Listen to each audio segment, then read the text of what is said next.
कहते हैं बच्चे देश का भविष्य होते हैं और इस बात को देश के पहले प्रधानमंत्री पंडित जवाहरलाल नेहरू बखूबी जानते थे। शायद इसीलिए नेहरू का बच्चों के प्रति बेहद प्यार था। शायद वो जानते थे कि जो आज बच्चे हैं कल वो देश के निर्माता बनेंगे, देश की बागडोर उनके हाथ होगी। लेकिन आजादी के करीब 68 साल बाद भी हमारे देश में बच्चों की स्थिति बेहद चौंकाने वाली है। आज भी दुनिया में सबसे ज्यादा बाल मजदूर हमारे देश में है। देश में 5 से 18 साल की उम्र का हर 11वां बच्चा बाल मजदूरी कर रहा है और कड़े कानून, बड़ी योजनाएं होने के बावजूद हालात जस के तस बने हैं। 10 से 14 साल की उम्र के बच्चों से मजदूरी के मामले में उत्तर प्रदेश, पश्चिम बंगाल, गुजरात, असम, कर्नाटक का हाल बुरा है। बच्चों के लिए काम करने वाली क्राय संस्था ने 2009-10 में एक सर्वे में कहा कि 10 से 18 साल के बच्चों में 42% बच्चे असंगठित क्षेत्र में बिना मजदूरी काम कर रहे हैं। इस फील्ड में काम कर रहे एनजीओ इस आंकड़ों को कहीं खतरनाक बताते हैं। जनगणना 2011 के आंकड़ों पर गौर करें तो 5 से 9 साल की उम्र के 25.33 लाख बच्चे 3 महीने से लेकर 12 महीने तक मजदूरी करते हैं। एक सर्वे के मुताबिक भारत में करीब 1.5 लाख बच्चे भीख मांगते हैं। जनगणना 2011 के मुताबिक भारत में 5 से 14 साल की उम्र के 26 करोड़ बच्चे हैं, जिनमें से 1.01 करोड़ मजदूरी करते हैं। उत्तर प्रदेश में 21.76 लाख, बिहार में 10.88 लाख, राजस्थान में 8.48 लाख, महाराष्ट्र में 7.28 लाख, मध्य प्रदेश में करीब 7 लाख बच्चे मजदूरी कर रहे हैं। यानी 5 प्रमुख राज्यों में 55% के करीब मजदूरी होती है। यह स्थिति बेहद ही चौंकाने वाली है, लेकिन हालात पूरी दुनिया में, देश और प्रदेश में बाल मजदूरी के नजरिए से खराब ही नजर आते हैं। आज भी दुनिया में 17 करोड़ से ज्यादा बच्चे बाल मजदूरी की चक्की में पिस रहे हैं, जिनकी उम्र 5 से 14 साल के बीच है। ऐसे में सवाल उठना लाजमी है कि बच्चों के लिए बनाई गई योजनाओं पर करोड़ों खर्च करने के बाद हालात ढाक के 3 पात ही क्यों नजर आते हैं। Bureau report, Haryana news.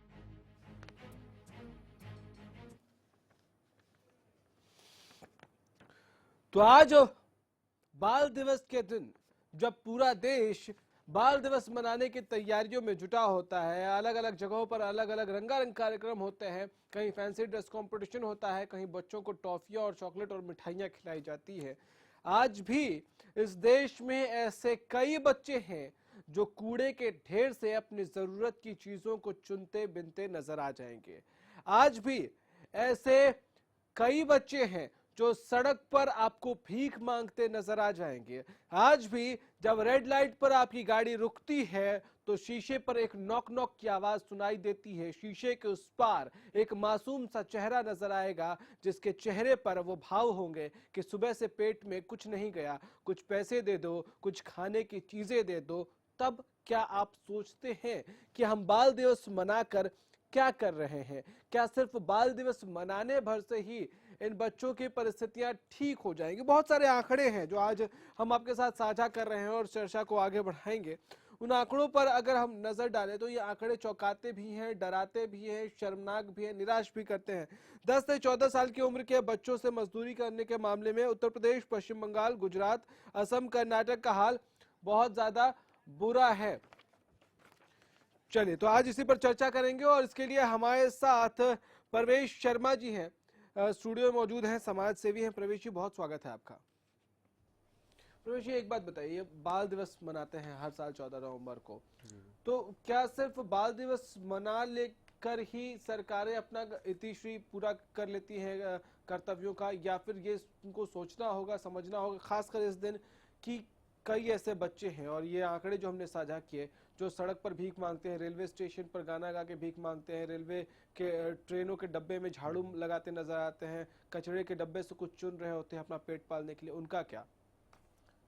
पहले तो बाल दिवस के दिन देश के सभी बच्चों को मेरी तरफ से ढेरों शुभकामनाएं। और जैसा आप सर कह रहे हैं कि बाल दिवस हमारे प्रथम प्रधानमंत्री नेहरू जी थे, पंडित जवाहरलाल नेहरू जी, उनके जन्म दिवस के उपलक्ष्य में मनाया जाता है। और जब उनके सामने से ये बड़ी धूमधाम से मनाया गया था, हर स्कूलों तक पहुंच हुई थी, सरकारी वर्करों की भी। पर आज ये एक सिर्फ औपचारिकता रह गई है। कहीं भी ऐसा नहीं हो रहा कि बाल दिवस बड़े स्कूलों में तो मनाया जा रहा है, पर उनसे हो क्या रहा है, जो बच्चा स्कूल में पहुंच ही चुका है उसके लिए बाल दिवस की इतनी वो नहीं रह गई है। वो तो पढ़ाई कर रहा है, वो कामयाब भी होगा। पर आज भी हमारे, आप कहीं भी किसी शहर में देख लीजिए, गुड़गांव हो चाहे दिल्ली हो, किसी भी शहर में रेड लाइट पे आपको बच्चे मिलेंगे, उनकी एज यही होगी, 15 साल से नीचे नीचे आपको मिलेंगे। आप किसी भी चाय की दुकान पे देख लीजिए, आपको छोटा बच्चा काम करता हुआ नजर आएगा ही आएगा सर। ठीक है, इन चीज़ों को हम भी जानते हैं, हमारे जो अधिकारी हैं वो भी इसी समाज में रहते हैं, वो भी अपने आसपास देखते होंगे और कई अधिकारियों के घर में भी कई बार ऐसी खबरें आई हैं कि बाल मजदूरी करते भी बच्चों को देखा गया है। इन सब के बीच सरकार जो योजनाएं चलाती है, कहती है हम बाल कल्याण के लिए बहुत कुछ कर रहे हैं। मोदी जी सीना ठोक कर कहते हैं कि हमारा देश सबसे ज्यादा युवा देश है।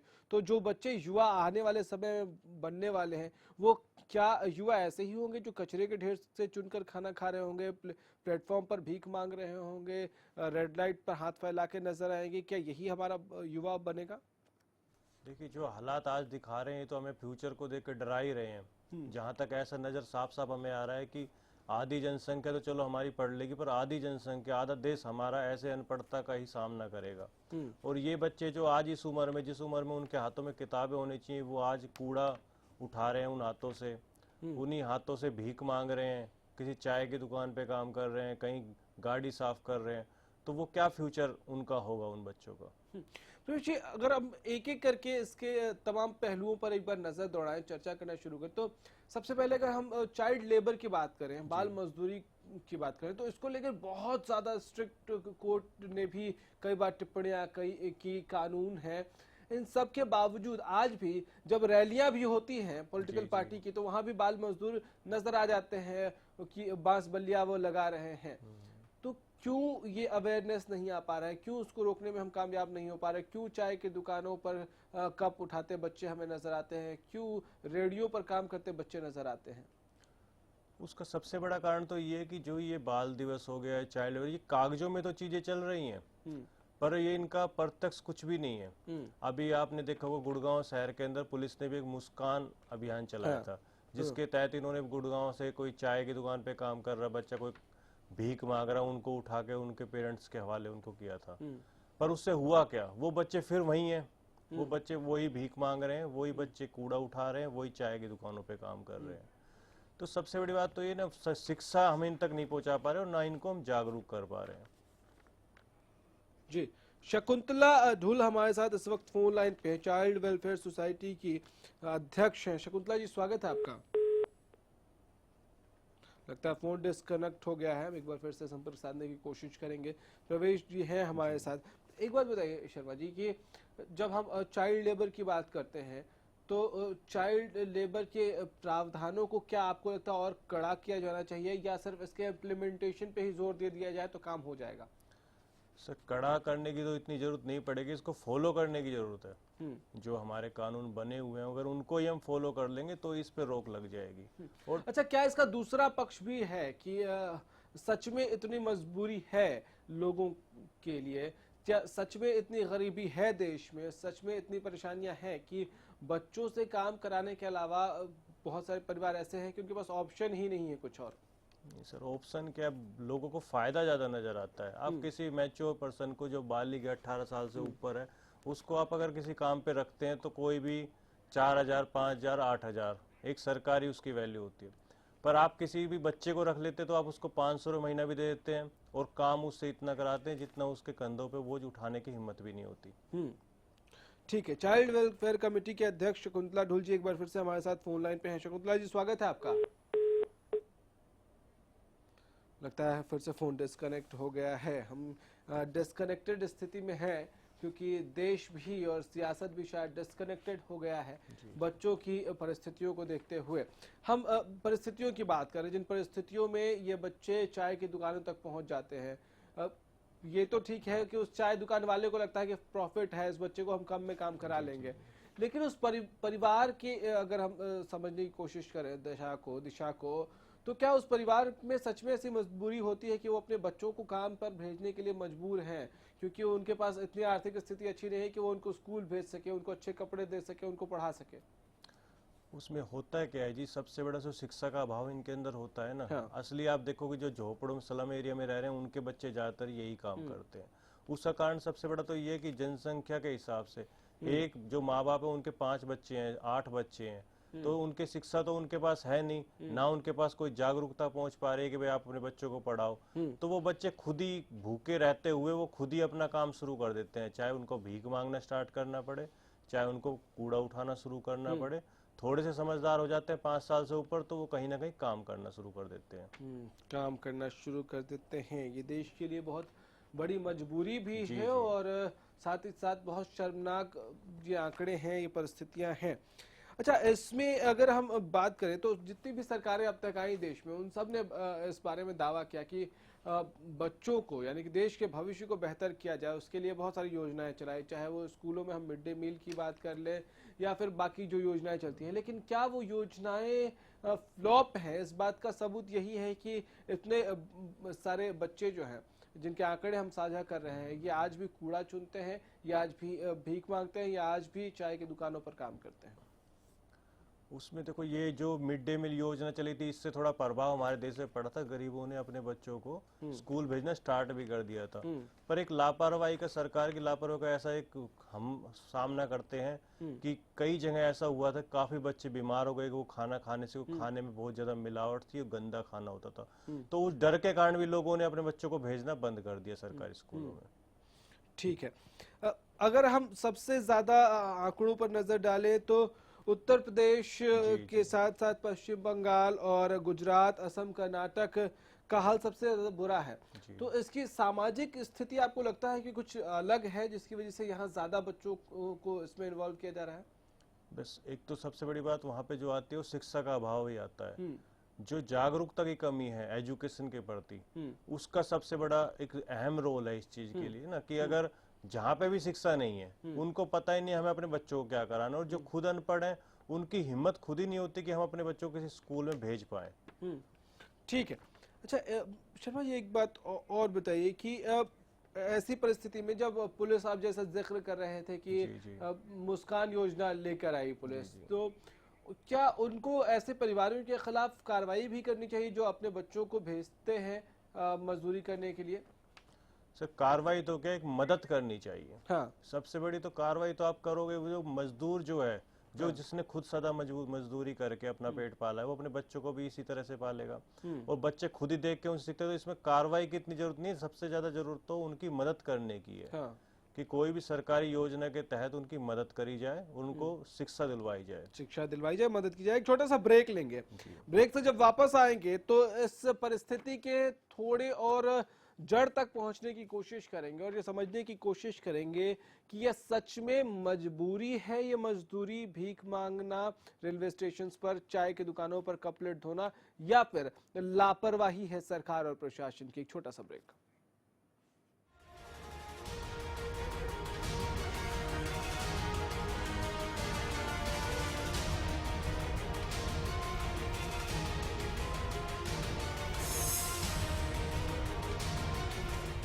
चल मैं निकल रहा हूँ। ओके। और ये तेरे लिए। ये किस खुशी में? एक तो आज तेरा मैच है, और अरोरा अंकल के घर में भी तो। बाय। आपकी जरूरतों को वही समझते हैं जिनके लिए स्पेशल हैं आप, जैसे dish TV only for you. 9905 9905 पर आज ही कॉल करें और पाएं ऑफर्स जो है खास आपके लिए, क्योंकि स्पेशल हैं आप। क्या आपका पशु बार बार फूल दिखाता है और बार बार फिर रहा है? इसका मतलब है कि उसका गर्भाशय कमजोर है। इसके लिए अपने पशु को दें गोधन आयुर्वेदिक औषधि, जिसमें है अबरक, लौह व वंग भस्म, जो दे आपके पशु के गर्भाशय को ताकत, जिससे पशु में फूल या पाछा दिखाने की समस्या दूर होती है और पशु स्वस्थ बच्चे को जन्म देता है। गोधन का पूरा कोर्स, एक विश्वसनीय औषधि। गुलमोहर सिटी NH65 पर स्थित कैथल की सबसे सुंदर टाउनशिप अब आपके लिए लेकर आए हैं फ्री होल्ड प्लॉट्स, विलास और independent floors. Gulmohar city boundary walls और एक्सक्लूसिव गेटेड सिक्योरिटी से सुसज्जित, जिसमें है sports club, club house, lush green park और भी बहुत कुछ। तो बेहतर लाइफस्टाइल के लिए Gulmohar city, the city of joy in Kaithal. चाहे हो राजनीति का मंच या हो खेल का मैदान, खेत खलिहान हो या हो हरियाणा की लोक संस्कृति, गौरव की बात। देखिए प्रदेश का हर रंग हरियाणा न्यूज के संग। सरकारी नौकरी मिलती नहीं या आप लेते नहीं। बेरोजगार रहने के दो कारण हैं, या तो आप कोशिश नहीं कर रहे या आपकी दिशा गलत है। सरकारी नौकरी कैसे पाई जा सकती है, देखिए हमारा खास कार्यक्रम कैसे पाएं सरकारी नौकरी, हर रोज दोपहर 2:30 बजे।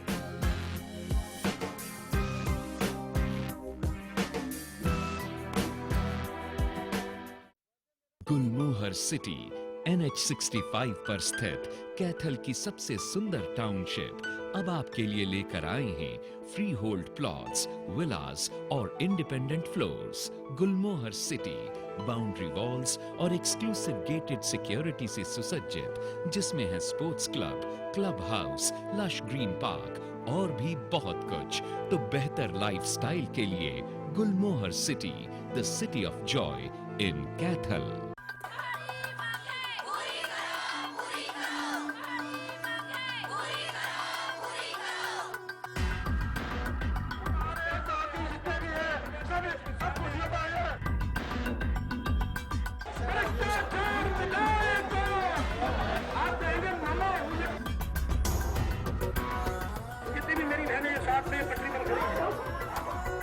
हमारी जो मांग है के माध्यम से वो पूरी की जाए।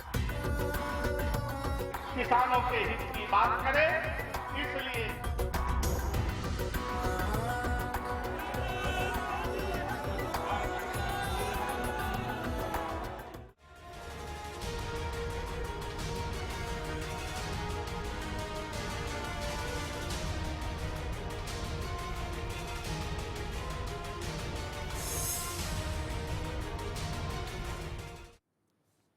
ब्रेक के बाद एक बार फिर से आपका स्वागत है। बंदिशों में बचपन की हम बात कर रहे हैं और जिक्र जब शुरू हुआ तो बहुत सारे सवालात, बहुत सारे ख्यालात उमड़ घुमड़ कर सामने आने लगे। हमारे साथ शर्मा जी स्टूडियो में मौजूद हैं।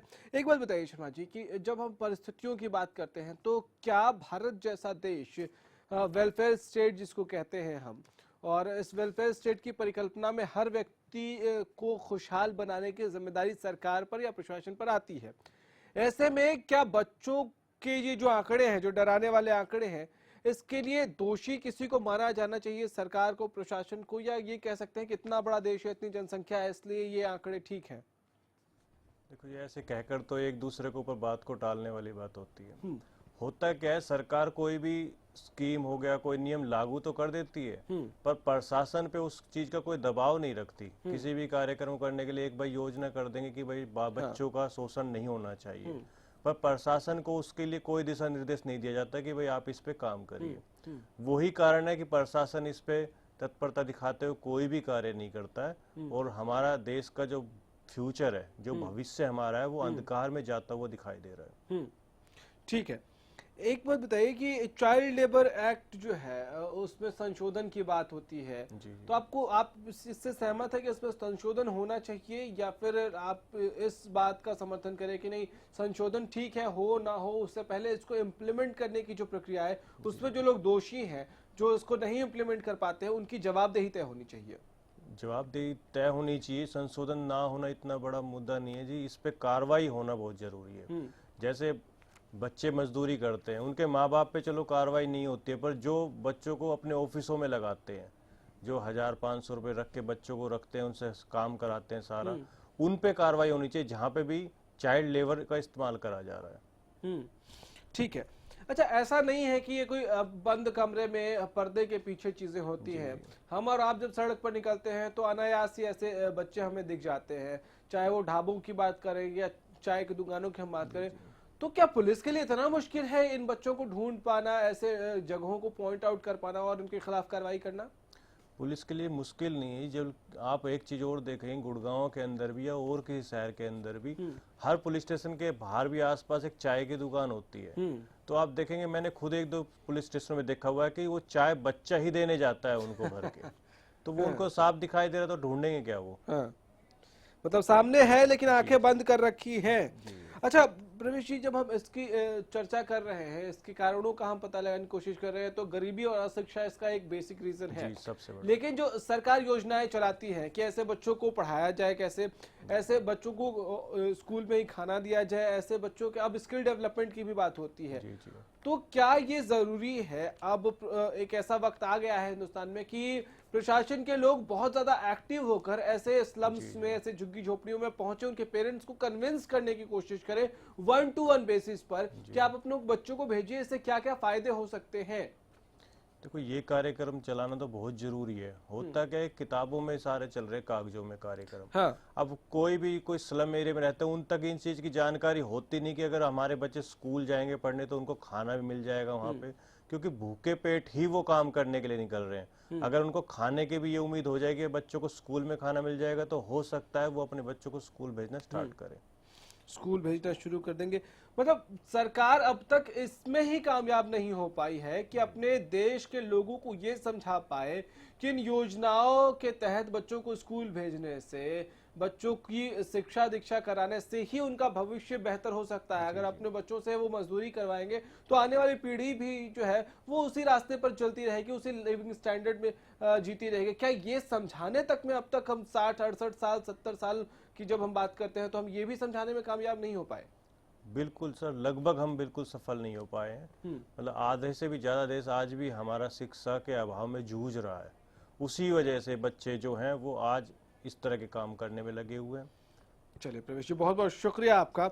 ये लेकिन बहुत दुखद है कि आज भी हम जब बाल दिवस मनाते हैं तो चर्चा करते हैं बच्चों की, उन बच्चों की जो बच्चे भीख मांगते हैं, जो बच्चे चाय की दुकानों पर आपके और हमारे जूठे प्लेट साफ करते हैं। आखिर ऐसा कब तक होता रहेगा और भविष्य कब तक यूं ही लड़खड़ाता नजर आएगा? फिलहाल इतना ही, जाते जाते नजर अब तक की सुर्खियों पर।